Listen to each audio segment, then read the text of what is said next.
Dans les archives poussiéreuses du tribunal de la Nouvelle-Orléans, on trouve mention d'un mariage célébré en 1857 entre une héritière de plantation et un homme dont l'acte de naissance avait été falsifié 6 mois plus tôt. Ce que ces documents ne révèlent pas, c'est que cet homme avait été acheté comme esclave 13 ans auparavant, ni ce qui s'était réellement passé dans la plantation Belmont durant l'hiver de 1856. Avant de plonger dans cette histoire qui a hanté les bayous de Louisiane pendant des décennies, abonnez-vous à cette chaîne et dites-moi en commentaire de quelle ville vous nous écoutez. Ces récits oubliés méritent d'être partagés. L'automne de 1856 touchait à sa fin dans les terres humides de Louisiane, entre le fleuve Mississippi et les marécages qui dévoraient lentement la civilisation. La région vivait une époque de tensions croissantes. Les plantations de coton prospéraient grâce à un système qui reposait sur l'asservissement de milliers d'hommes et de femmes, tandis que les débats sur l'abolition déchiraient le pays. Dans les salons de la Nouvelle-Orléans, on parlait à voix basse de John Brown et de ses raids sanglants. Les planteurs dormaient mal, le fusil chargé près du lit. La plantation Belmont s'étendait sur près de 2000 hectares de terre fertile à 3 heures de cheval de la Nouvelle-Orléans. Établie en 1792 par la famille Beauregard, elle avait connu des jours glorieux avant de péricliter lentement. Les bâtiments principaux formaient un ensemble imposant mais vétuste. La grande maison de maître se dressant au centre d'une allée bordée de chênes séculaires drapés de mousse espagnole. Derrière s'alignaient les cases des esclaves, les entrepôts, les ateliers, la sucrerie désaffectée, et plus loin encore les cabanes des contremaîtres. Édouard Beauregard, le patriarche, était mort en 1849 d'une fièvre qu'il avait consumée en 3 jours. Sa veuve, Margot Beauregard, née Deslauriers, une femme aux traits durs et au regard métallique, avait repris les rênes de l'exploitation avec une détermination inflexible. Elle dirigeait seule la plantation avec l'aide de 3 contremaîtres brutaux dont la réputation dépassait les limites de la propriété. On murmurait dans les paroisses voisines que les esclaves de Belmont travaillaient jusqu'à l'épuisement, que les châtiments y étaient d'une cruauté rare, que les disparitions n'étaient pas rares. Margot avait un fils unique, décédé à l'âge de 16 ans d'une chute de cheval en 1843, et une fille, Céleste. Cette dernière, née en 1834, avait grandi dans l'isolement presque total de la plantation. Sa mère, obsédée par la rentabilité de Belmont et rongée par une amertume que personne ne comprenait vraiment, n'avait jamais manifesté la moindre tendresse envers sa fille. Céleste vivait confinée dans les étages supérieurs de la demeure, sous la surveillance d'une gouvernante aussi âgée que sévère, Madame Villeneuve, qui lui enseignait le français, la musique et les bonnes manières avec une rigueur monastique. Les journées de Céleste suivaient un rituel immuable. Levée à 6 heures du matin, toilette stricte, petit déjeuner silencieux dans sa chambre, leçon de 8 heures à midi, repas solitaire, broderie ou lecture jusqu'à 16 heures, promenade surveillée dans le jardin clos derrière la maison, puis retour dans sa chambre jusqu'au dîner qu'elle prenait seule à 18 heures. Elle ne voyait sa mère que le dimanche, lors d'un déjeuner glacial où pas un mot affectueux n'était jamais prononcé. Margot observait sa fille avec une expression indéchiffrable, un mélange de dégoût et de résignation, comme si Céleste représentait un fardeau qu'elle devait supporter sans pouvoir s'en débarrasser. À 22 ans, en cet automne de 1856, Céleste était devenue une jeune femme d'une beauté particulière. Ses cheveux noirs encadraient un visage aux traits délicats mais marqué par une tristesse profonde. Ses yeux gris-bleu semblaient constamment chercher quelque chose au-delà des murs qui l'emprisonnaient. Sa peau, privée de soleil, avait la pâleur de la porcelaine. Elle était mince, presque fragile, et sa voix, si rare qu'elle parlait, portait une douceur inhabituelle dans cet environnement brutal. La plantation comptait 147 esclaves en 1856. Ils travaillaient dans les champs de coton, les potagers, les cuisines, les écuries, les ateliers de menuiserie et de forge. Leurs conditions de vie étaient parmi les plus dures de la région. Les rations étaient insuffisantes, les cabanes surpeuplées, les vêtements rarement renouvelés. Les trois contremaîtres, Silas Carpenter, un homme roux au visage grêlé, Tobias Reed, une brute épaisse au regard torve, et Marcus Pelletier, un créole au tempérament sadique, appliquaient les ordres de Margot avec un zèle qui dépassait parfois ses instructions. Le fouet résonnait régulièrement depuis l'aube jusqu'au crépuscule.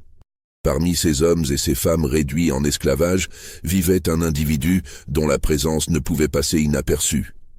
On l'appelait simplement Samuel. Il avait été acheté en 1843 lors d'une vente aux enchères à la Nouvelle-Orléans, alors qu'il n'était qu'un adolescent d'environ 13 ans. Les registres de la plantation indiquaient qu'il provenait d'une plantation du Mississippi qui avait fait faillite. Aucune autre information sur ses origines n'existait. Pas de nom de famille, pas de lieu de naissance, pas de mention de parents. Il était arrivé enchaîné, silencieux, le regard vide. Ce qui frappait immédiatement chez Samuel, c'était sa taille. À 26 ans, en 1856, il mesurait près de 2 mètres, une stature exceptionnelle pour l'époque. Sa carrure était proportionnelle, épaules larges, bras puissants, jambes comme des troncs d'arbres. Malgré les privations et le travail épuisant, son corps conservait une force impressionnante. Ses traits étaient réguliers, son visage sévère mais non dépourvu d'une certaine noblesse. Ses yeux noirs ne trahissaient aucune émotion. Il ne souriait jamais. Il parlait rarement, et toujours d'une voix grave et posée. Les autres esclaves le respectaient et le craignaient un peu, car sa force physique aurait pu être terrifiante, mais il ne l'utilisait jamais contre eux. Les contremaîtres, eux, le détestaient précisément pour cette retenue, cette dignité silencieuse qu'il ne parvenait pas à briser complètement. Samuel avait été fouetté de nombreuses fois au cours des 13 années passées à Belmont. Son dos portait les cicatrices entrelacées de dizaines de punitions. Pourtant, il ne se révoltait jamais ouvertement. Il obéissait aux ordres, accomplissait les tâches les plus dures sans se plaindre, endurait les humiliations avec un stoïcisme qui exaspérait ses bourreaux. Certains disaient qu'il était brisé intérieurement, que son esprit avait fui quelque part où les souffrances ne pouvaient l'atteindre. D'autres murmuraient qu'il attendait quelque chose, qu'il observait, qu'il conservait une partie de lui-même hors d'atteinte, prête à ressurgir le moment venu. Tout commença par un regard. C'était un matin de novembre. L'air était chargé de cette humidité poisseuse typique des bayous. Céleste effectuait sa promenade quotidienne dans le jardin clos, accompagnée comme toujours par Madame Villeneuve, qui marchait 3 pas derrière elle, un châle noir sur les épaules, surveillant chaque geste de sa protégée avec une vigilance de geôlière. Le jardin, autrefois magnifique, était devenu sauvage. Les roses grimpantes étouffant les balustrades, les allées envahies de mauvaises herbes, les statues rongées par la mousse. De l'autre côté du mur d'enceinte, à environ 50 mètres, se trouvait l'atelier de menuiserie où Samuel travaillait ce jour-là, réparant des caisses destinées au transport du coton. Le mur n'était pas très haut, environ 2,50 m, et par endroits, la végétation l'avait partiellement écroulé, laissant des interstices par lesquels on pouvait voir de part et d'autre. Céleste, comme souvent lors de ses promenades, laissait son regard errer au-delà des limites de son enclos. Elle observait les nuages, les oiseaux, les arbres au loin, tout ce qui appartenait au monde extérieur dont elle était exclue. Ce matin-là, son attention fut attirée par un mouvement près de l'atelier. Samuel était sorti pour prendre des planches empilées contre le mur extérieur. Il se déplaçait avec cette économie de gestes propres à ceux qui ont appris à ne jamais gaspiller leur énergie. Céleste le vit soulever sans effort apparent une charge que 2 hommes auraient eu du mal à porter. Quelque chose dans la manière dont il se mouvait, cette combinaison de force et de contrôle, captiva la jeune femme. Elle s'arrêta, oubliant de feindre l'indifférence. Samuel, sentant peut-être un regard posé sur lui, leva les yeux. Leurs regards se croisèrent à travers les trous du mur, par-dessus les ronces et les pierres effondrées. Ce ne fut qu'une seconde, peut-être 2. Puis Samuel baissa les yeux et retourna à sa tâche. Céleste, le cœur battant sans comprendre pourquoi, détourna précipitamment la tête. Madame Villeneuve n'avait rien remarqué. Elle contemplait une rose fanée avec dégoût, se demandant pourquoi Madame Beauregard laissait ce jardin se dégrader ainsi. Céleste n'aurait su dire ce qui l'avait troublé dans ce bref échange. Ce n'était pas la première fois qu'elle apercevait des esclaves depuis son jardin, bien que la plupart travaillaient dans des zones plus éloignées de la grande maison. Mais ce regard, cet instant de connexion silencieuse avec un être humain autre que sa gouvernante ou sa mère distante, avait provoqué en elle un émoi qu'elle ne connaissait pas. Pour la première fois depuis des années, elle avait eu l'impression que quelqu'un la voyait vraiment, elle, Céleste, et non pas simplement la fille de Margot Beauregard ou un objet de décoration à préserver. Les jours suivants, elle se surprit à chercher des prétextes pour s'approcher du côté du jardin qui donnait sur l'atelier. Elle ne voyait pas toujours Samuel, mais quand il était là, elle ne pouvait s'empêcher de l'observer. Ses mouvements, sa concentration, cette intensité silencieuse qui émanait de lui, tout cela exerçait sur elle une fascination grandissante. Elle commença à remarquer des détails.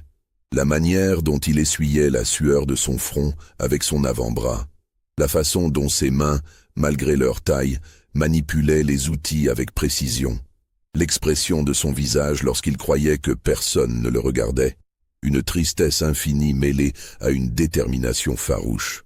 Samuel, de son côté, avait également remarqué la jeune femme blanche qui se promenait dans le jardin clos. Il savait qui elle était, bien sûr. Tout le monde à Belmont connaissait l'existence de Céleste, même si peu l'avaient vue de près.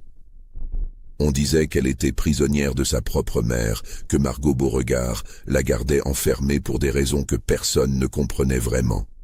Certains murmuraient que c'était par crainte qu'elle ne s'enfuit, d'autres que c'était par pure cruauté, une vengeance contre le monde entier pour les malheurs qui avaient frappé la famille. Quand leurs regards s'étaient croisés ce matin de novembre, Samuel avait ressenti quelque chose qu'il croyait avoir définitivement perdu. Un sursaut de curiosité pour un autre être humain. Depuis 13 ans, il s'était construit une carapace mentale, transformant chaque journée en une suite d'actions mécaniques destinées à survivre. Il ne pensait plus, ne ressentait plus, existait simplement dans un état de suspension permanente entre la vie et la mort. Mais ce regard, ses yeux gris-bleus où il avait lu une solitude semblable à la sienne, avait fissuré quelque chose en lui. Il se mit, sans se l'avouer, à espérer les moments où il travaillerait près du jardin. Il la cherchait du regard, rapidement, furtivement, toujours en s'assurant que les contremaîtres ne remarquaient rien. Lever les yeux vers la maison du maître était un crime passible du fouet, mais il ne pouvait s'en empêcher. Elle représentait une énigme, un mystère qui éveillait en lui des questions qu'il n'avait plus posées depuis des années. Qui était-elle vraiment ? Pourquoi semblait-elle aussi prisonnière que lui ? Que lisait-il dans ses yeux lorsqu'elle le regardait ? Un après-midi de décembre, alors que le ciel était lourd de nuages gris et que l'air sentait la pluie imminente, Céleste prit une décision qui allait changer le cours de sa vie et de celle de Samuel. Elle avait passé la matinée à broder un mouchoir avec une application féroce, l'esprit ailleurs, pensant au géant silencieux qu'elle observait depuis des semaines. Une idée folle avait germé en elle, une idée si audacieuse, si dangereuse, qu'elle en tremblait. Mais la perspective de continuer à vivre comme elle le faisait, dans ce vide affectif et cette solitude étouffante, lui était devenue insupportable.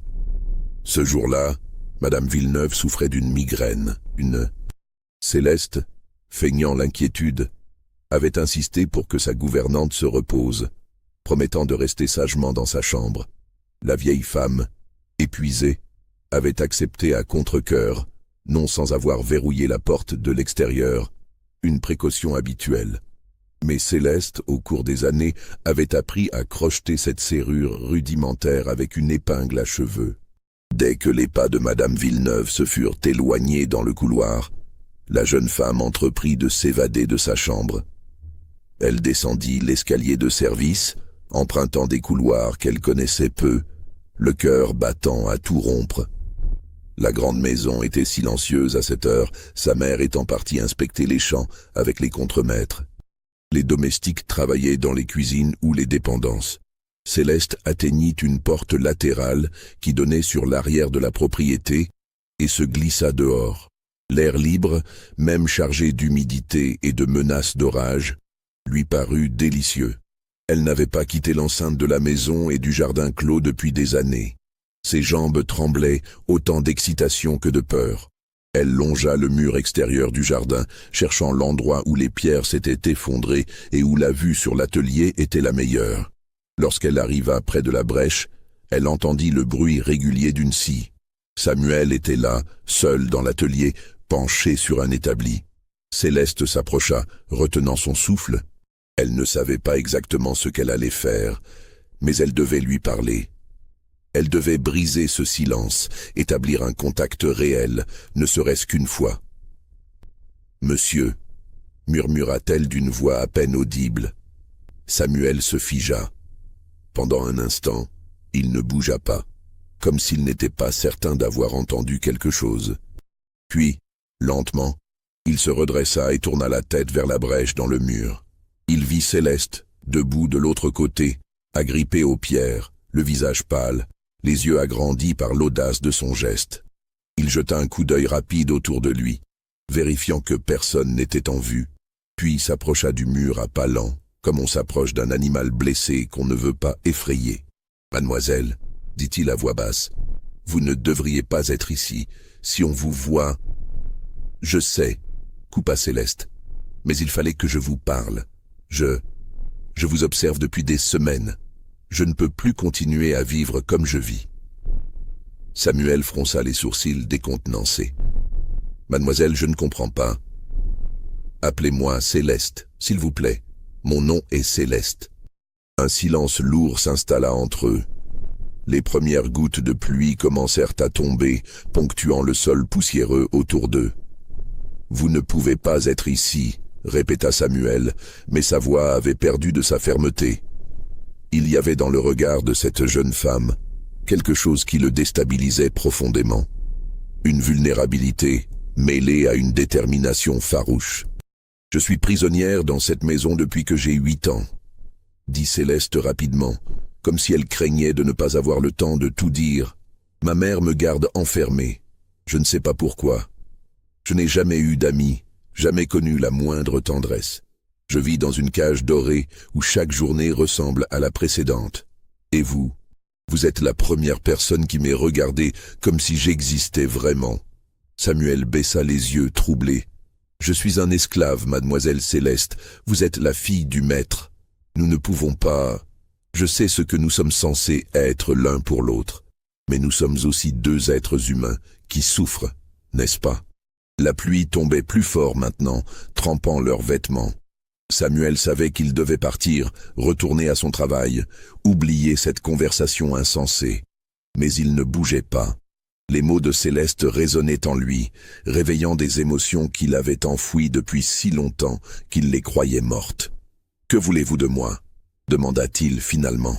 « Je veux que nous parlions, que nous nous connaissions. Je veux savoir qui vous êtes. » Cette première conversation clandestine fut suivie de nombreuses autres au cours des semaines suivantes. Céleste apprit à repérer les moments où Madame Villeneuve s'assoupissait ou s'absentait, et elle profitait de ces instants pour s'échapper vers la brèche dans le mur. Samuel, de son côté, organisait son travail de manière à se trouver près de l'atelier aux heures où il pensait pouvoir la voir. Leur rencontre durait rarement plus de quelques minutes, toujours dans la tension constante d'être découverts, mais ces minutes devinrent l'essence même de leur existence. Ils parlaient à voix basse, séparés par le mur de pierre, échangeant des fragments de leur vie respective. Céleste découvrit que Samuel ne se souvenait presque pas de son enfance avant Belmont. Il avait des images floues, une femme qui pourrait avoir été sa mère, une cabane quelque part, des champs à perte de vue, puis une vente, des chaînes, un voyage. Tout s'était effacé dans une brume de douleur et de survie. Il ne savait pas lire, bien qu'il eût appris à reconnaître quelques mots à force d'observer les étiquettes et les instructions écrites. Il ne savait pas quel âge il avait exactement. Il estimait avoir environ 26 ans, mais ce n'était qu'une supposition. Samuel, lui, apprit que Céleste était née à Belmont, que son enfance avait été relativement normale jusqu'à la mort de son frère. Après cet événement, quelque chose s'était brisé chez Margot. Elle avait éloigné sa fille, l'avait isolée du monde, imposant des règles de plus en plus strictes. Céleste ne comprenait pas pourquoi. Elle avait parfois l'impression que sa mère la punissait pour un crime qu'elle n'avait pas commis, ou peut-être simplement pour exister. Au fil de leur conversation, une intimité étrange se développa entre eux. Ils parlaient de leurs rêves, de ce qu'ils feraient s'ils étaient libres. Céleste imaginait voyager, voir Paris, Rome, découvrir le monde qu'elle ne connaissait que par les livres. Samuel, lui, rêvait de choses plus simples. Posséder un lopin de terre, construire une maison de ses mains, vivre sans crainte du fouet, sans avoir à baisser les yeux devant quiconque. Puis, progressivement, leurs échanges prirent une tournure plus personnelle. Céleste avoua qu'elle ne s'était jamais sentie aussi vivante que depuis qu'elle lui parlait. Samuel admit qu'elle avait réveillé en lui des sentiments qu'il croyait avoir perdus pour toujours. Ils commencèrent à se toucher à travers les interstices du mur, leurs doigts se frôlant, leurs mains se serrant brièvement avant de se séparer. Un après-midi de janvier 1857, alors que le froid inhabituel pour la région faisait frissonner Céleste malgré son châle, elle prononça les mots qui allaient tout changer. « Samuel, dit-elle, la voix tremblante, je crois que je vous aime. » Le silence qui suivit fut si long qu'elle crut avoir commis une terrible erreur. Puis Samuel passa sa main à travers la brèche et prit doucement celle de Céleste. « Je ne sais pas ce qu'est l'amour, dit-il lentement. On ne m'a jamais appris, mais je sais que vous êtes la seule raison pour laquelle je me réveille chaque matin. Je sais que l'idée de ne plus vous voir me terrifierait plus que n'importe quel châtiment. Si c'est cela, l'amour, alors oui, je vous aime aussi. » Céleste sentit les larmes couler sur ses joues. « Nous devons partir d'ici, ensemble. Nous devons nous enfuir. » Samuel secoua la tête. « C'est impossible. Ils nous traqueraient. Les patrouilles, les chasseurs d'esclaves. Ils nous retrouveraient. Et même si par miracle nous échappions, où irions-nous?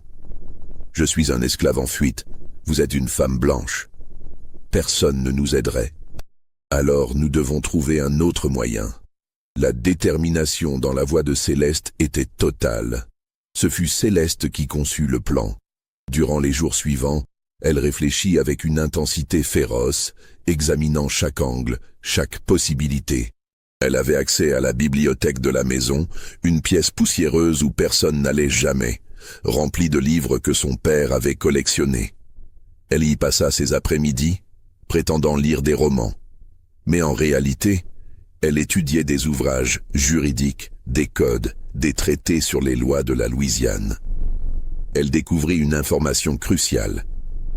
Les affranchissements d'esclaves, bien que rares et soumis à de nombreuses restrictions, étaient possibles. Un propriétaire pouvait, par acte notarié, libérer un esclave. Mais cela nécessitait l'accord du propriétaire, en l'occurrence sa mère, ce qui était impensable. Cependant, elle trouva une autre faille dans la loi. Si un esclave pouvait prouver qu'il était né libre et avait été réduit en esclavage illégalement, il pouvait demander sa liberté devant un tribunal. Le problème était la preuve. Les registres de naissance des esclaves étaient inexistants ou falsifiés. Mais Céleste se souvint d'avoir entendu sa mère mentionner, des années auparavant, que certains documents administratifs de la plantation avaient été conservés de manière chaotique, notamment lors de la transition après la mort de son père. Il y avait peut-être, quelque part dans les archives de Belmont, des contradictions, des erreurs qu'elle pourrait exploiter. Elle partagea son idée avec Samuel lors de leur rencontre suivante. « C'est trop dangereux, protesta-t-il. Si vous êtes prise en train de fouiller dans les affaires de votre mère, je suis déjà en train de risquer ma vie en vous parlant, » coupa Céleste. « Mais je ne peux pas continuer comme ça. Je préfère mourir en tentant de vivre que survivre dans cette prison. » Samuel la regarda longuement. « Et moi, Si votre plan échoue, je serai vendu ou pire. Je sais. C'est pourquoi je ne ferai rien sans votre accord. Mais si nous ne tentons rien, nous sommes déjà morts tous les deux, vous le savez. Il acquiesça lentement. Que voulez-vous que je fasse? Céleste avait tout prévu. Les archives de la plantation étaient conservées dans une pièce du rez-de-chaussée, près du bureau de sa mère. Elle ne pouvait pas y accéder sans risquer d'être vue, mais il y avait une autre possibilité. Certains documents, notamment les registres d'achat des esclaves, étaient également conservés dans l'entrepôt principal, où on les consultait lors des inventaires annuels.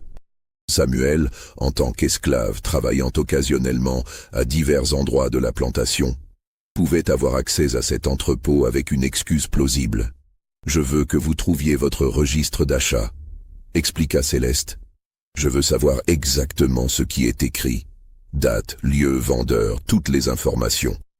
Ensuite, je chercherai dans les archives de la maison s'il existe des contradictions. » Samuel hocha la tête, mais son expression trahissait ses doutes. « Et si nous trouvons quelque chose, que se passera-t-il? Alors nous créerons une histoire. Une histoire selon laquelle vous auriez été né libre, que votre asservissement serait une erreur. Nous fabriquerons des preuves si nécessaire. Et nous irons devant un tribunal. Aucun tribunal ne croira un esclave contre une famille de planteurs. Ils le croiront si je témoigne. Si je dis que j'ai découvert la vérité, que j'ai trouvé des documents prouvant l'erreur, que ma conscience chrétienne m'oblige à réparer cette injustice, votre mère vous reniera. Elle pourrait même vous faire enfermer. Ma mère m'a déjà enfermé toute ma vie, qu'a-t-elle de plus à me faire? Le plan était audacieux, presque insensé, mais c'était le seul qu'ils avaient. Samuel accepta, non par conviction, mais parce qu'il ne supportait plus l'idée de voir Céleste souffrir, et parce qu'une part de lui, enfouie sous des années de résignation, osait encore espérer. Il fallut 3 semaines à Samuel pour trouver une occasion d'accéder au registre. Il dut feindre de réparer une étagère dans l'entrepôt, profitant d'un moment où le contremaître était occupé ailleurs. Il trouva le grand livre poussiéreux où étaient consignés les achats d'esclaves depuis 1830. Son nom apparaissait à la date du 12 mars 1843. L'écriture était serrée, presque illisible. Samuel Nègre, environ 13 ans, acheté aux enchères publiques de la Nouvelle-Orléans, provenance plantation Riverside, Mississippi, somme de $400, signé Édouard Beauregard. Il mémorisa chaque mot, chaque détail, puis quitta discrètement l'entrepôt. Le soir même, il transmit l'information à Céleste lors d'une de leurs rencontres nocturnes, qu'ils avaient commencé à organiser en prenant des risques de plus en plus grands. Céleste notait tout dans un petit carnet qu'elle gardait caché sous une latte descellée de sa chambre. Elle entreprit ensuite de fouiller les archives de la maison. C'était une tâche périlleuse car elle ne pouvait le faire que de nuit, lorsque tout le monde dormait. Elle descendait pieds nus, une bougie à la main, le cœur battant à chaque craquement du parquet. La pièce des archives était un chaos de dossiers empilés, de registres moisis, de lettres jaunies. Elle cherchait quelque chose, n'importe quoi, qui pourrait servir leur plan. Au bout de plusieurs nuits de recherche, elle trouva une lettre datée de 1843, adressée à son père par un notaire de la Nouvelle-Orléans. La lettre mentionnait une vente aux enchères prévue pour le 10 mars, où seraient vendus des esclaves provenant de la plantation Riverside. Mais ce qui attira l'attention de Céleste fut une mention en marge, d'une écriture différente, probablement ajoutée plus tard. Vérifier acte de naissance Samuel, discordance avec déclaration vendeur.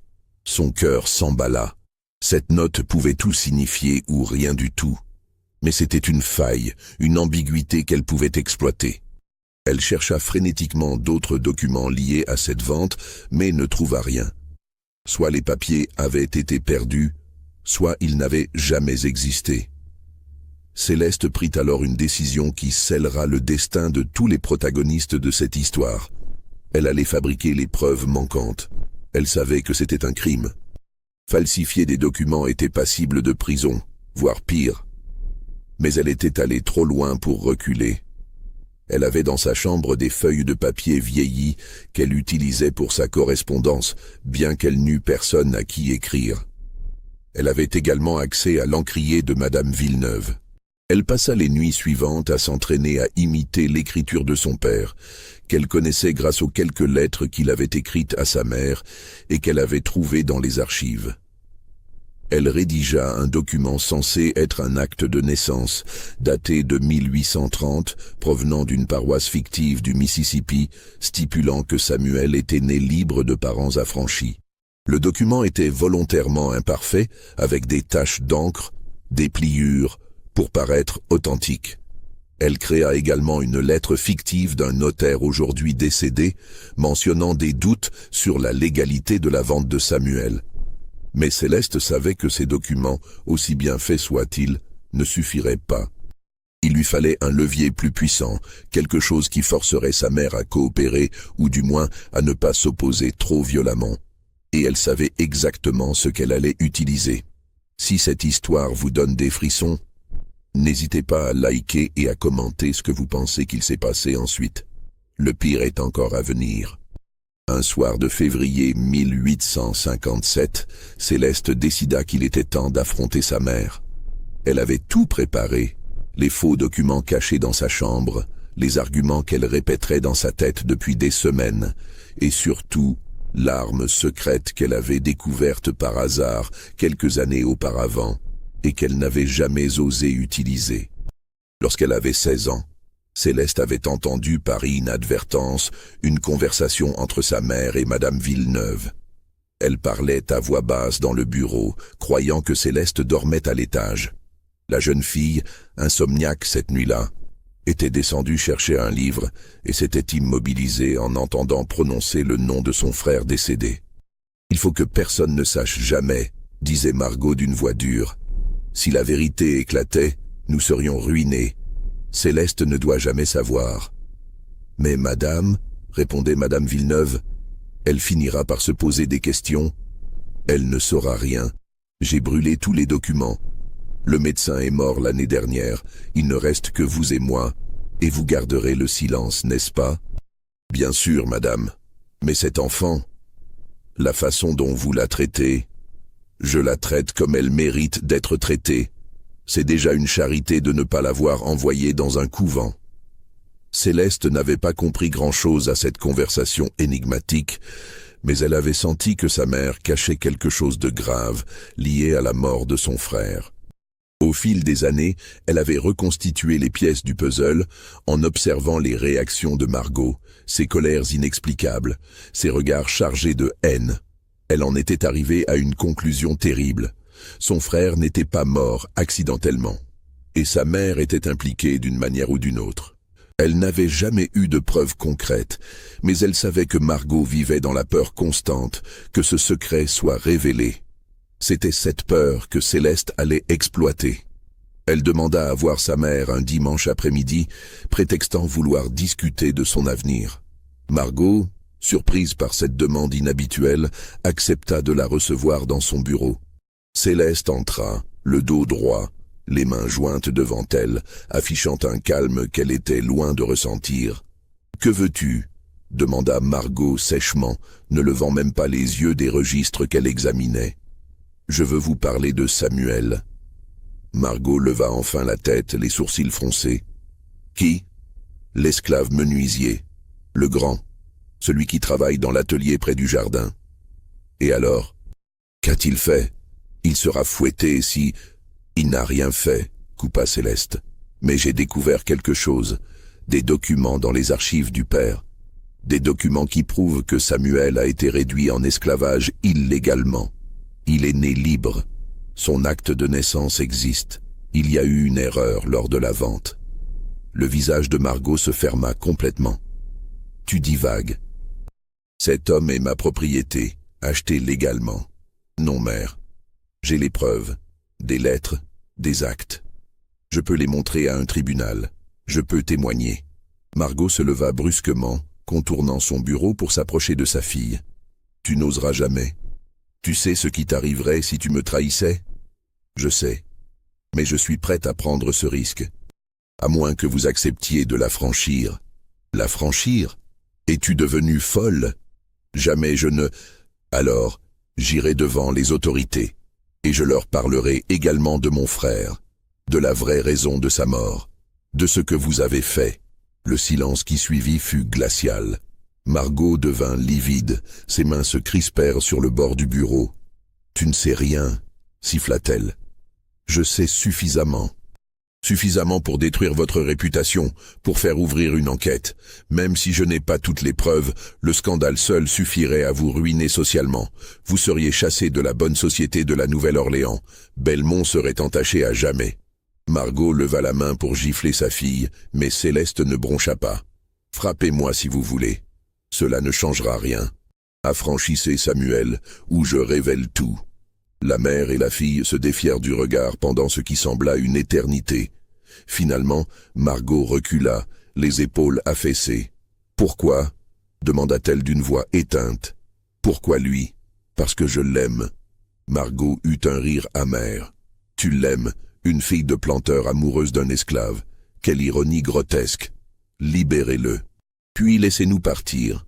Nous quitterons la Louisiane. Vous ne nous reverrez jamais. Et si je refuse, alors nous nous détruirons toutes les deux. Mais au moins, j'aurai tenté de vivre. » Margot retourna s'asseoir derrière son bureau, les traits tirés. Elle resta silencieuse un long moment, puis dit « Il y a des procédures à suivre pour un affranchissement. Cela prendra du temps. Des semaines, peut-être des mois. Je peux attendre. Et tu veux que je te laisse partir avec lui après? Où iras-tu? Que feras-tu? Vous n'avez pas d'argent, pas de contact, pas de refuge. Nous trouverons. Ce n'est pas votre problème. » Margot hocha lentement la tête. « Très bien. Je vais commencer les démarches, mais je pose une condition. » « Laquelle ? » « Qu'il épouse d'abord une femme de sa condition, qu'il soit marié légalement. Ensuite seulement je l'affranchirai. Ainsi, tu ne pourras jamais l'épouser toi-même. Vous pourrez vivre ensemble si vous le souhaitez, dans le péché. Mais tu ne seras jamais Madame Samuel, tu resteras une fille Beauregard déchue, exilée, reniée. C'est le prix de ta trahison. » Céleste sentit son sang se glacer. « C'est de la cruauté gratuite. C'est ma condition. Accepte ou notre accord n'existe pas. Je veux que Samuel soit libre, peu importe le reste. Alors nous sommes d'accord. » Margot ouvrit un tiroir et en sortit du papier et une plume. « Je vais rédiger une promesse d'affranchissement. Tu signeras également, attestant que tu renonces à toute prétention sur l'héritage de Belmont en échange de ma coopération. » Céleste signa sans hésiter. Elle ne voulait rien de Belmont, rien de cette famille maudite. Elle voulait seulement Samuel et une chance de recommencer ailleurs. Ce que Céleste ne savait pas, c'est que Margot n'avait aucune intention de tenir sa promesse. Dès que sa fille eut quitté le bureau, la matriarche de Belmont convoqua ses 3 contremaîtres. « Il y a un problème, » leur dit-elle. « Ma fille s'est éprise d'un des esclaves. Je veux que vous vous en débarrassiez, discrètement. Un accident. Noyade dans le bayou, chute d'un toit, n'importe quoi, mais faites-le rapidement. » Silas Carpenter, le contremaître roux, eut un sourire mauvais. « Lequel ? » ?»« Le grand. Samuel. Celui qui travaille au bois. Ce sera fait, madame. Mais les murs ont des oreilles. Une jeune esclave prénommée Rue, qui travaillait comme domestique dans la grande maison, avait entendu la conversation en époussetant le couloir. Elle connaissait Samuel, un homme qui l'avait aidé à plusieurs reprises lorsqu'elle était malade, partageant ses maigres rations avec elle. Elle ne pouvait pas le laisser mourir sans rien faire. Le soir même, elle se glissa jusqu'à la cabane de Samuel et lui rapporta ce qu'elle avait entendu. Samuel écouta en silence, le visage impassible, mais intérieurement, il sentait la panique monter. Il devait prévenir Céleste, il devait fuir immédiatement. Oublier le plan d'affranchissement légal, partir cette nuit même s'il le fallait. Il retrouva Céleste près du mur, à l'heure habituelle de leur rendez-vous clandestin. Quand il lui raconta ce que Rue avait entendu, Céleste pâlit. « Elle a menti. Elle m'a menti en face. Elle ne vous laissera jamais faire. Nous devons partir. Maintenant. Non. Attendez. » Céleste réfléchissait à toute vitesse. « Si nous fuyons, nous serons traqués. Ma mère lancera tous les chasseurs d'esclaves de Louisiane à nos trousses. Vous serez tués, et moi ramené de force. Il nous faut une autre solution. » Laquelle? Céleste prit une profonde inspiration. Ce qu'elle s'apprêtait à dire était tellement audacieux, tellement scandaleux, qu'elle pouvait à peine croire qu'elle allait le prononcer. « Faites de moi votre femme. » Samuel la regarda abasourdi. « Quoi? Épousez-moi. Maintenant, ce soir, nous trouverons un prêtre, n'importe qui acceptant de célébrer un mariage clandestin. Une fois mariés, nous irons directement à la Nouvelle-Orléans, nous présenterons l'acte de mariage et les faux documents prouvant que vous êtes né libre. Ce sera un scandale énorme, mais un scandale public.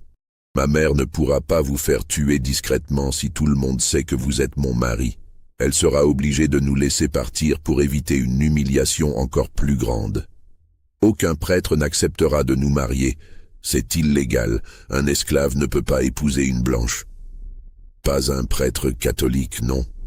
Mais il existe des prédicateurs protestants dans les bayous, des hommes qui vivent en marge de la société, qui ne respectent pas toutes les lois. Il y en a un, je le sais, un certain révérend Josiah, qui vit dans une cabane près du marais de Cypress. On dit qu'il a marié des couples mixtes par le passé, des fugitifs, des proscrits. Il le fera pour nous si nous le payons. Avec quel argent? Céleste porta la main à son cou et détacha un collier qu'elle portait toujours, un bijou en or et perles que sa grand-mère lui avait légué. Avec ceci, c'est la seule chose de valeur que je possède. Samuel secoua la tête, déchiré. C'est trop dangereux. Si nous sommes pris, nous sommes déjà morts si nous ne faisons rien. Vous le savez, c'est notre seule chance. Il y eut un long silence. Puis Samuel tendit la main à travers le mur et caressa doucement la joue de Céleste. « Très bien, allons trouver ce révérend Josiah. » Ils partirent cette nuit même, profitant de l'obscurité et du fait que les contremaîtres dormaient après avoir bu, comme ils le faisaient souvent le samedi soir. Céleste avait volé un cheval dans les écuries, et ils chevauchèrent ensemble à travers les terres de Belmont, puis dans la forêt dense qui bordait les marécages. Samuel connaissait vaguement le chemin, car il avait été envoyé plusieurs fois couper du bois dans cette région. Le voyage fut cauchemardesque. La nuit était noire, sans lune, et les bruits du marais, les coassements, les clapotis, les cris d'animaux invisibles créaient une atmosphère oppressante. Céleste se cramponnait à Samuel, tremblant de froid et de peur, mais déterminée à aller jusqu'au bout. Ils trouvèrent la cabane du révérend Josiah peu avant l'aube. C'était une construction délabrée, à moitié enfoncée dans la boue, entourée d'arbres couverts de mousse. Une lumière vacillante brillait à travers les fentes des planches. Samuel frappa à la porte. Un homme ouvrit, un vieillard maigre au visage ravagé par l'alcool et la malaria, les yeux injectés de sang, vêtu de haillons qui avaient dû être un jour un habit ecclésiastique. Il les regarda avec méfiance. « Qui êtes-vous? Que voulez-vous? » « Nous voulons que vous nous mariez, » dit Céleste d'une voix ferme. Le révérend Josiah les examina plus attentivement, remarquant les différences évidentes entre eux, la couleur de leur peau, leurs vêtements. Un sourire édenté apparut sur son visage. Un esclave et une blanche. Intéressant. Vous savez que c'est illégal. Nous le savons. Nous vous paierons. Céleste lui tendit le collier. Josiah prit le bijou, le soupesa, mordit les perles pour vérifier leur authenticité. Cela fera l'affaire. Entrez. L'intérieur de la cabane était encore plus sordide que l'extérieur. Une odeur de moisissure et d'alcool rance imprégnait l'air. Un lit défoncé occupait un coin, une table bancale un autre. Des bouteilles vides jonchaient le sol. « Vous avez des témoins ?» demanda Josiah. « Non, » répondit Samuel. « Pas grave. Dieu sera notre témoin. Et moi aussi. » Il fouilla dans un coffre pourri et en sortit une Bible si usée que les pages se détachaient. « Bon, mettez-vous là. Tenez-vous par la main. » Céleste et Samuel obéirent. Le révérend Josiah commença une cérémonie improvisée, marmonnant des versets bibliques qu'il semblait inventer au fur et à mesure, mêlant latin approximatif et anglais créole. À un moment, il s'interrompit pour boire une gorgée de whisky directement à la bouteille, puis reprit. « Samuel, prenez-vous Céleste pour épouse. devant Dieu et devant moi, dans la richesse et la pauvreté, dans la santé et la maladie, jusqu'à ce que la mort vous sépare. Oui, la voix de Samuel était grave et solennelle. Céleste, prenez-vous Samuel pour époux, devant Dieu et devant moi, dans la richesse et la pauvreté, dans la santé et la maladie, jusqu'à ce que la mort vous sépare. Oui, la voix de Céleste tremblait d'émotion. Alors par le pouvoir qui m'est conféré par, peu importe qui, je vous déclare mari et femme, vous pouvez vous embrasser si vous voulez. Samuel et Céleste se tournèrent l'un vers l'autre. Leurs lèvres se rencontrèrent pour la première fois, un baiser doux et désespéré, chargé de tout ce qu'ils n'avaient jamais pu exprimer. Quand ils se séparèrent, tous deux avaient les larmes aux yeux. « Vous avez un acte à nous donner ?» demanda Céleste. Josiah grogna et s'assit à la table pour rédiger maladroitement un document attestant du mariage. Son écriture était presque illisible, les lignes de travers, mais c'était un acte officiel, signé et daté. Il le leur tendit. « Maintenant partez, et ne revenez jamais ici. Je ne vous connais pas. » Ils repartirent immédiatement, le soleil commençant à se lever sur les marécages. Le plan était de se rendre directement à la Nouvelle-Orléans, de trouver un avocat, n'importe lequel acceptant de les représenter, et de rendre publique leur union. Mais le destin en décida autrement. Alors qu'ils traversaient une clairière à quelques kilomètres de Belmont, ils entendirent des aboiements, des chiens. Margot avait découvert leur fuite et lancé une battue. Samuel éperonna le cheval, mais l'animal, épuisé par le voyage nocturne, ne pouvait plus courir vite. Les aboiements se rapprochaient. « Descendez », ordonna Samuel. « Cachez-vous dans les fourrés. Je vais les attirer ailleurs. »« Non, nous restons ensemble. »« Céleste, ils ont des chiens et des fusils. Ils me tueront de toute façon. Mais vous, vous avez une chance. Cachez-vous. Attendez qu'ils soient partis.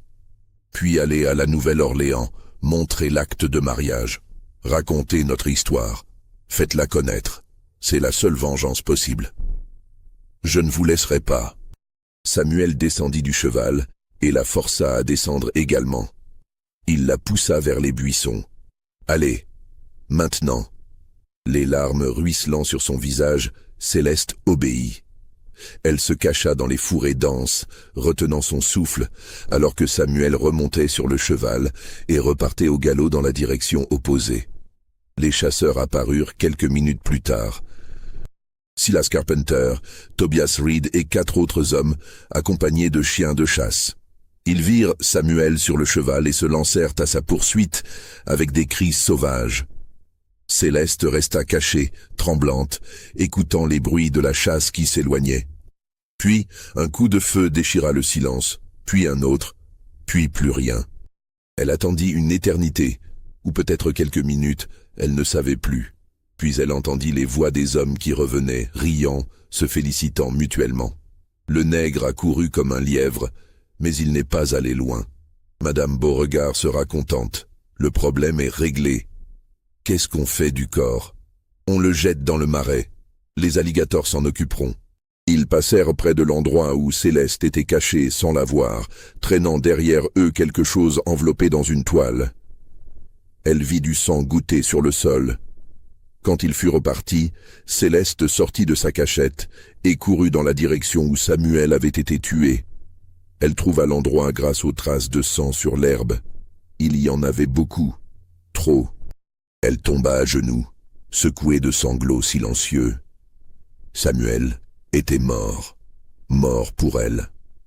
Mort parce qu'elle avait eu l'arrogance de croire qu'il pouvait défier un système entier, une société bâtie sur l'injustice et la cruauté.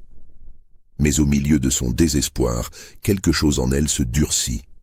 Une résolution froide et implacable. Samuel lui avait dit d'aller à la Nouvelle-Orléans, de raconter leur histoire. Elle le ferait. Elle témoignerait.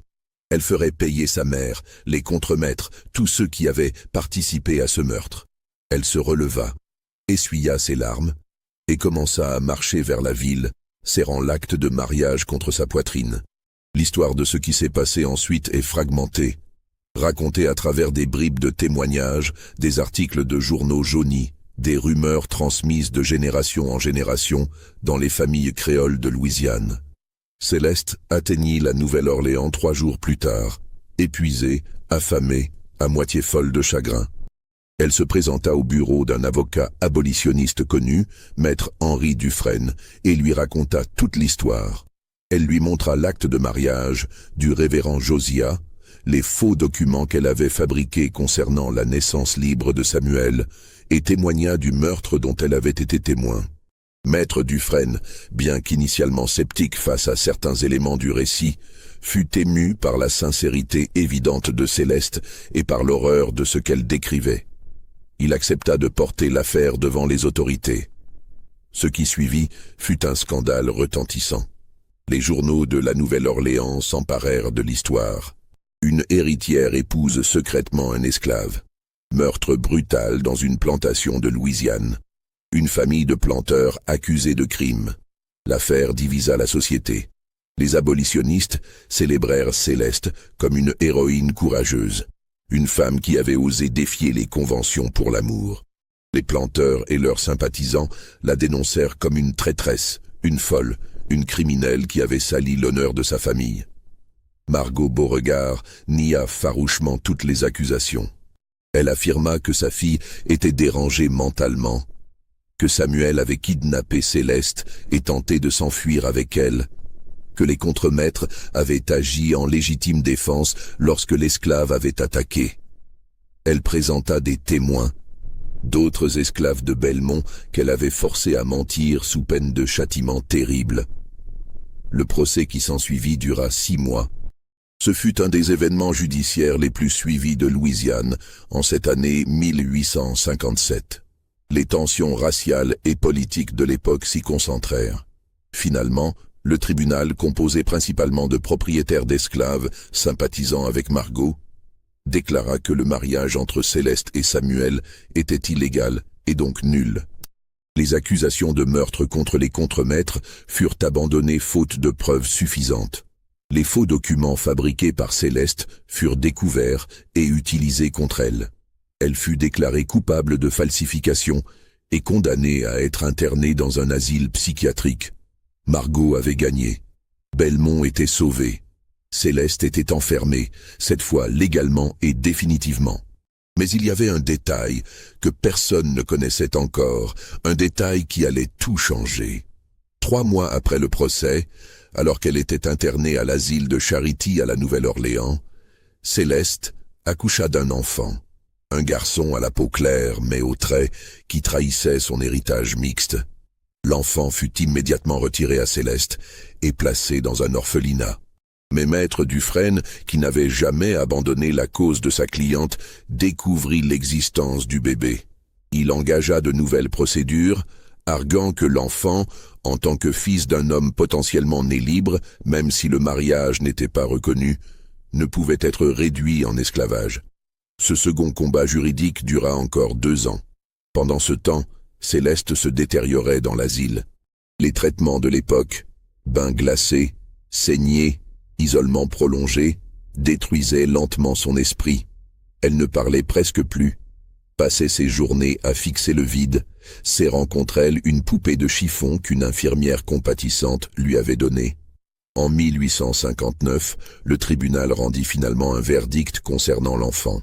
Dans une décision qui surprit tout le monde, il fut déclaré que le garçon, prénommé Étienne, était libre.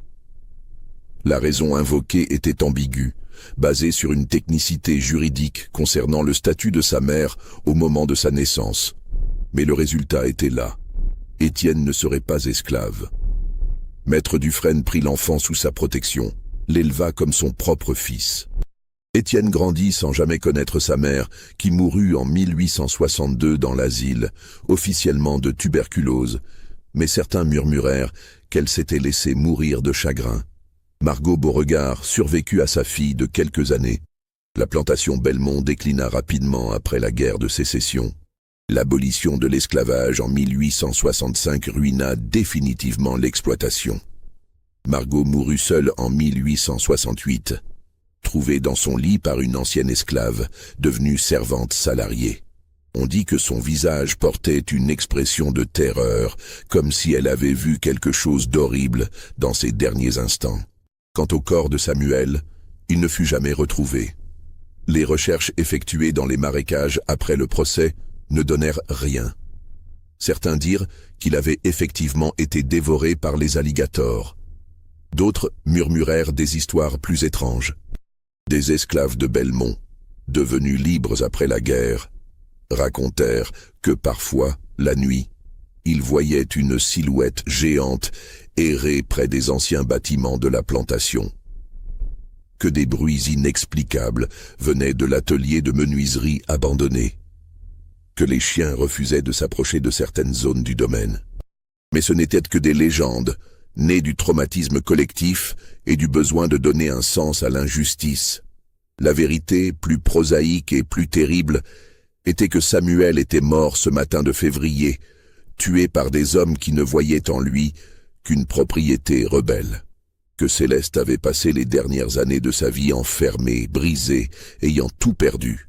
Que leur amour, aussi sincère fût-il, n'avait pas pu survivre au système brutal qui les écrasait. Étienne, leur fils, vécut jusqu'à 1923. Il devint un homme instruit, un professeur respecté, qui œuvra toute sa vie pour l'éducation des enfants noirs dans le Sud. Il ne parla jamais publiquement de l'histoire de ses parents, mais dans des lettres privées découvertes après sa mort, il écrivit « Mes parents ont tenté l'impossible. Ils ont cru que l'amour pouvait transcender les barrières de race et de conditions que la société avait érigées. Ils ont échoué, comme devaient échouer tous ceux qui défient seuls un système entier. Mais leur échec n'était pas vain. Il a planté une graine. L'idée que ces barrières sont artificielles, qu'elles peuvent être contestées, qu'un jour peut-être, elles tomberont. C'est cet espoir que je porte en moi et que je transmets à ceux qui viendront après. Les archives du tribunal de la Nouvelle-Orléans conservent encore aujourd'hui les documents du procès.